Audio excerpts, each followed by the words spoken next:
Well, I can honestly say I'm not sure where to start with this. I know a lot of you guys have been commenting, wanting me to have more videos of this car right here. You know, I've had a lot of people ask me, what'd you hit? That's a beauty mark. And unfortunately, I didn't do that. I probably made this thing a little bit worse last year when I was driving in some ice.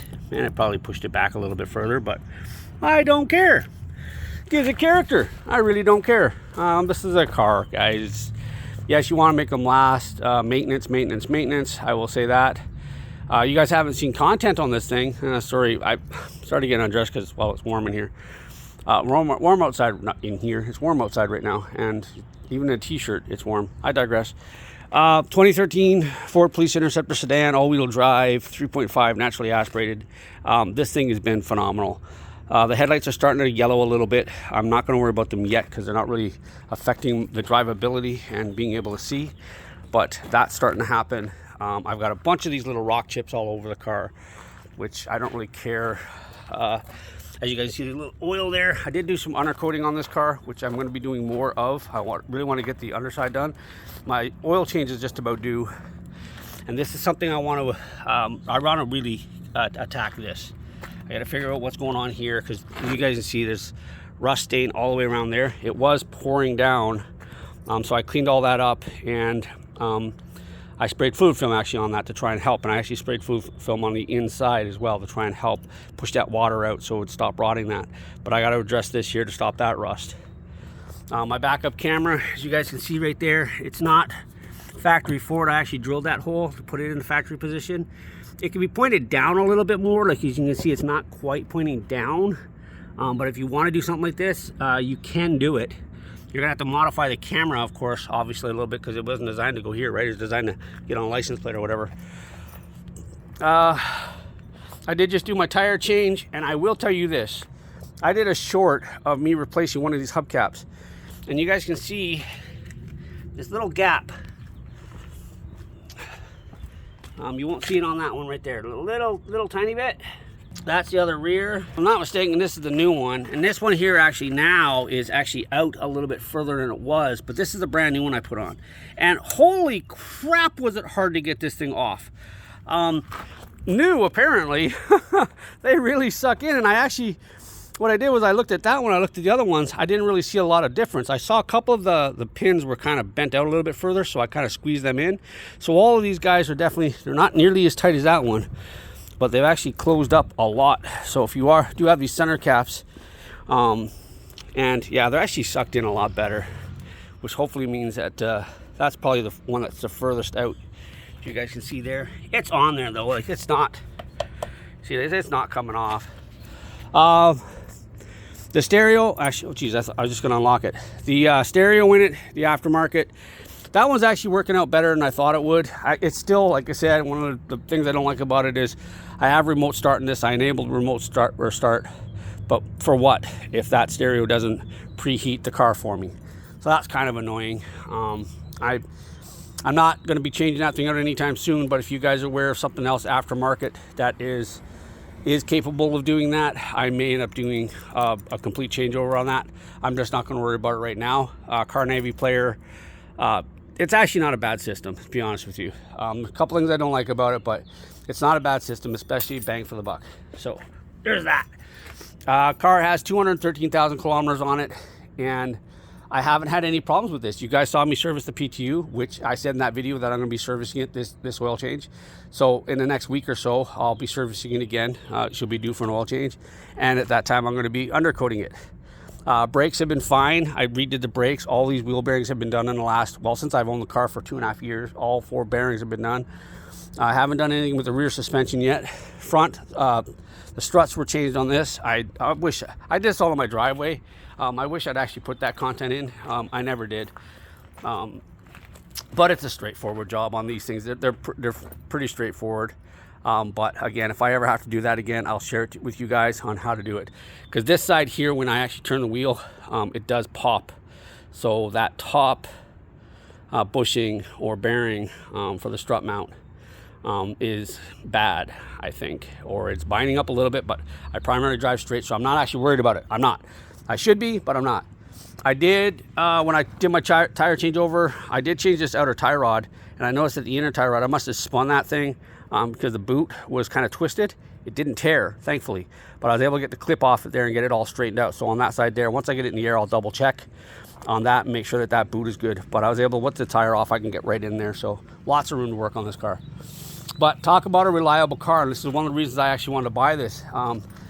Not necessarily because it's Ford, because one thing with Ford, you know, everybody talks about German engineering. Well, this 3.5 liter and this 3.7 with that internal water pump, that's an over-engineered engine by far.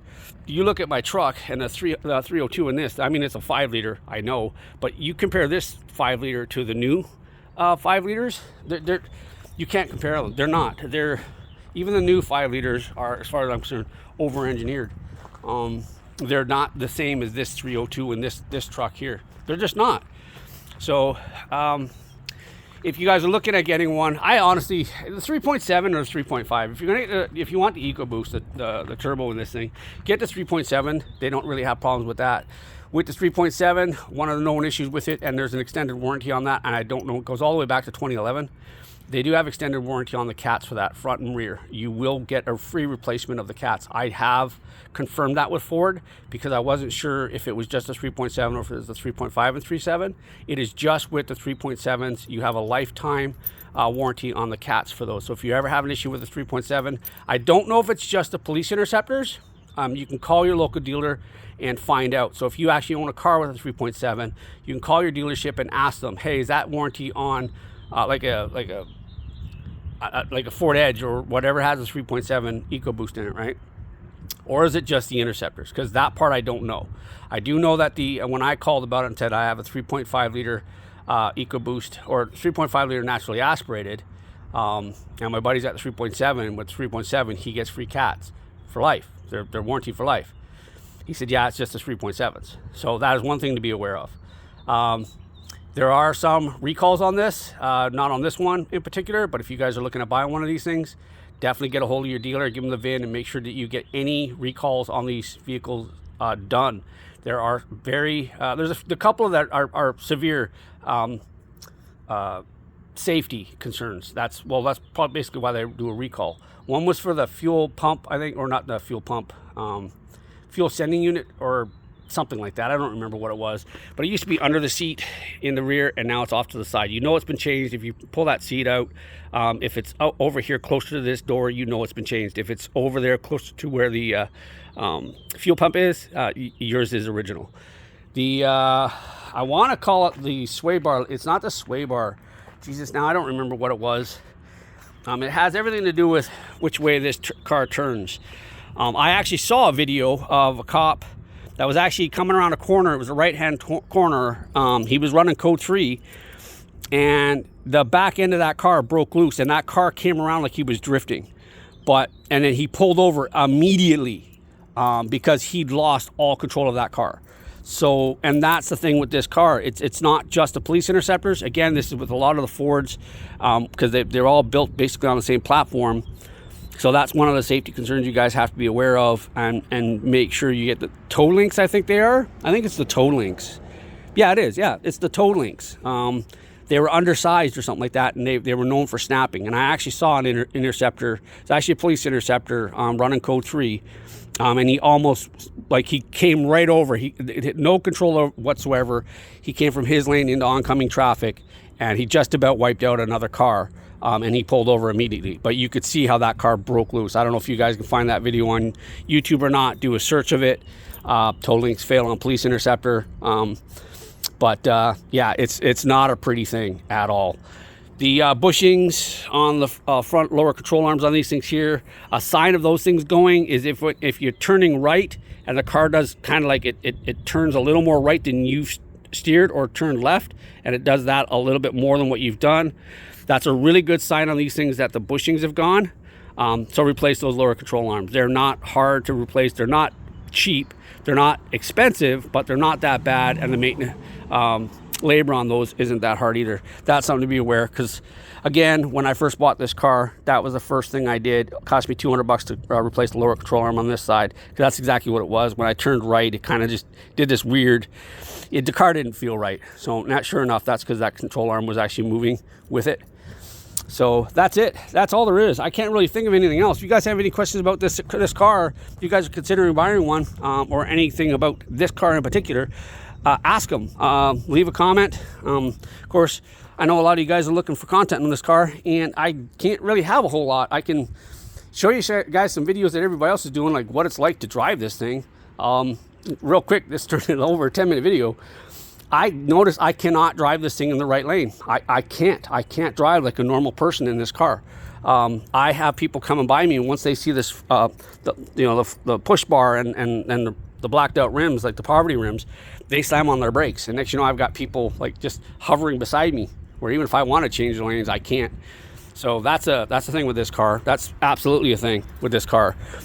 You stay in the left lane and just give her. Everybody gets out of your way. So just think that's the way it is. So if you're gonna look at getting one of these things, it's a great car. I bought this car for a reason. At the time, I had a delivery service, and I can't get rid of it. I love this car too much. So with that being said, it's been 11 minutes of me talking about this car and owning it. Like I said, you guys have any comments, concerns, anything, hit me up. I'll try to comment on every comment. My channel's still small enough. It's slowly growing, which I truly appreciate. I'm over 2,000 subscribers now, so thanks a lot. Subscribe, like, share, comment, and all that favorable stuff. I'll see you guys in the next video. Peace.